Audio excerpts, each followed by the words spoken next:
السلام علیکم ورحمۃ اللہ۔ جیسا کہ آپ کو معلوم ہوگا کہ اس ملک کے اندر مسلمانوں کے خلاف کتنی پروپیگنڈے چلا رہے اور مسلمانوں کے جائیداد کو ہڑپنے کی کوشش کرتے ہیں یہ سرکار جو ہے۔ اور وقف بل، آپ کو شاید معلوم ہوگا کہ وقف بل کا جو ہے یہ پاس ہو چکا ہے۔ اب اس کا یہ قانون بھی بن جائے گا کہ جتنے بھی مسلمانوں کے پاس پراپرٹی ہے وقف بل کے نام پر، وہ سب سرکار کے قبضے میں چلے جائیں گے، اور اس کے ذریعے سے وہ لوگ جو بھی من چاہی جو بھی کرنے چاہیں گے وہ کریں گے۔ اور وہ لوگ، سرکار تو یہ دعویٰ کرتے ہیں کہ جو وقف کی جو زمین ہے، اس کا جو حق ہے، جو غریب غربا مساکین ہے، اس کو میں تقسیم کروں گا۔ بتاؤ کبھی یہ سرکار نے ایسا کام کیا ہے جو مسلمانوں کے لیے بہتر ہو، بلکہ انہوں نے مسلمانوں کے خلاف بہت سارے پروپیگنڈے چلائے ہیں۔ کبھی وہ وقف کے بل کے طور پر ہو یا بہت سارے ایسے چیز ہے جو کہ مسلمانوں کے خلاف یہ چیز کرتے ہیں، اور آئے دن مسلمانوں کو پریشان کرنے کی ہر وقت سازش کرتے رہتے ہیں۔ اب یہ جو وقف بل کا انہوں نے قانون لے کر آیا ہے کہ مسلمانوں کو ہم انصاف دیں گے، جو غریب مساکین جو مسکین ہے، تو بتاؤ انہوں نے تو بہت سارے ایسے بھی ان کے ایسے حکومت کے ایسے لوگ بھی ہیں جو مکھ منتری ہے، کیونکہ مکھ منتری جو ہوتے ہیں وہ پورے راجیہ کے ہوتے ہیں، اور پردھان منتری جو ہوتے ہیں وہ پورے بھارت کے ہوتے ہیں، اور سب کے ہوتے ہیں، چاہے وہ مسلمان ہو، سکھ ہو، عیسائی ہو، سب دھرم کے سب کے پردھان منتری ہوتے ہیں اور مکھ منتری بھی ہوتے ہیں۔ لیکن صرف انہوں نے مسلمانوں کو ہی ٹارگیٹ کرتے ہیں اور اس کے خلاف ہر وقت سازش سے رچتے رہتے ہیں۔ چاہے تم ہلکی پھلکی غلطی نہ ہونے کے باوجود بھی وہ آ کر اپنے سب گھروں کے نصف و نابود کر دیتے اور گھروں پر بلڈوزر چلا دیتے ہیں، اور وہ آج یہ دعویٰ کرتے ہیں اس بل کے ذریعے سے ہم مسلمانوں کے غریب مساکین کو ہم انصاف دلائیں گے۔ کیا یہ حق ہو سکتا ہے؟ یہ بات صحیح ہو سکتا ہے، لیکن میرے بھائی آپ اس کا ویرودھ کیجئے، اور وقف بل کو ہمیشہ کے لیے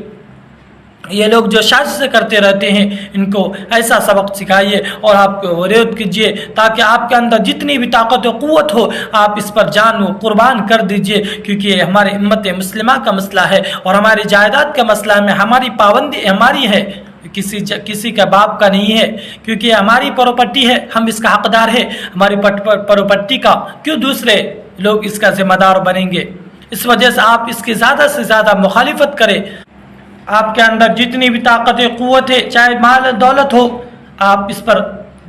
تان من دھن لگانے کی کوشش کریں اور اس کا ویرودھ کرتے رہے، کیونکہ جب آپ اس کا ویرودھ کریں گے اور اس کے لیے آپ حق کی آواز اٹھائیں گے، انشاءاللہ آپ کے حق میں فیصلہ بھی آئے گا۔ کیونکہ میں بتا دوں آپ کے اوپر ذمہ داری ہوتی ہے کہ آپ اس کا ویرودھ ضرور کریں، کیونکہ مسلمانوں کے خلاف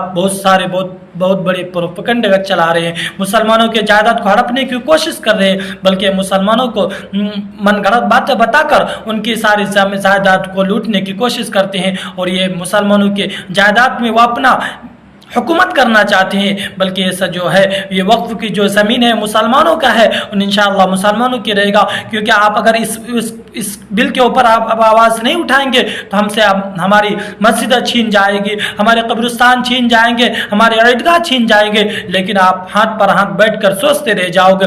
اس وقت آپ کو معلوم چلے گا جب آپ کو مسجد میں نماز پڑھنے سے روک دیا جائے گا، قبرستان میں آپ کو مردوں کو دفن کرنے سے روک دیا جائے گا، آپ کو عید کی نماز عیدگاہ میں پڑھنے سے آپ کو روک کے دیا جائے گا، اس وقت آپ کو احساس ہوگا۔ لیکن آج بہت سارے لوگ اس بل کو سرکار جو پاس کرنے کی کوشش کر رہے ہو تو بہت سارے لوگ اس بل کو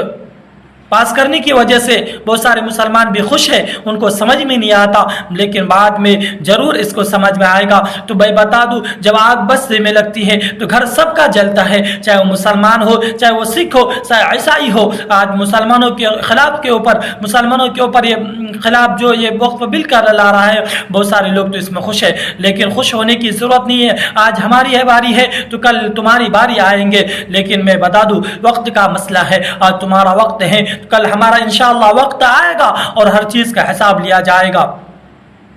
کیونکہ میرے بھائیو آپ ویرودھ کرو، کیونکہ جب مصر کے بازار میں حضرت یوسف علیہ السلام کو بیچنے کا بادشاہ نے ارادہ کیا تو ایک بوڑھی اماں جو روئی کی گٹھری لے کر سر پر جا رہی تھی اور وہ یوسف کو خریدنے جا رہی تھی. کسی نے کہا بوڑھی اماں آپ اس روئی کی گٹھری سے آپ کیا کریں گے؟ انہوں نے کہا میں یوسف کو خریدوں گا. کیونکہ آپ اس روئی کی گٹھری سے آپ یوسف کو کیسے خرید سکتے؟ میں اس بوڑھی اماں نے کہا جب حشر کا میدان ہوگا اور اللہ تعالیٰ پوچھے گا کہ یوسف کو خریداری کون کون تھے، اس میں سے میرا نام آ جائے گا. میرے بھائیوں، آپ کے اندر جتنی بھی طاقت و قوت ہو آپ اس پر لگا دیجئے، آپ اس پر وقت کے برود میں کھڑے رہیے تاکہ ان سب کو پتہ چل جائے کہ مسلمان وہ طاقت ہے. میں ایک شعر کے ذریعے سے آپ کو میں یہ بات کو ختم کرتا ہوں. یہ سنگ جو گرا ہے جو حائل ہے رستے سے ہٹا کر دم لیں گے، یہ سنگ گرا جو حائل ہے رستے سے ہٹا کر دم لیں گے، ہم پھول بھی ہے تلوار بھی ہے باطل کو مٹا کر دم لیں گے.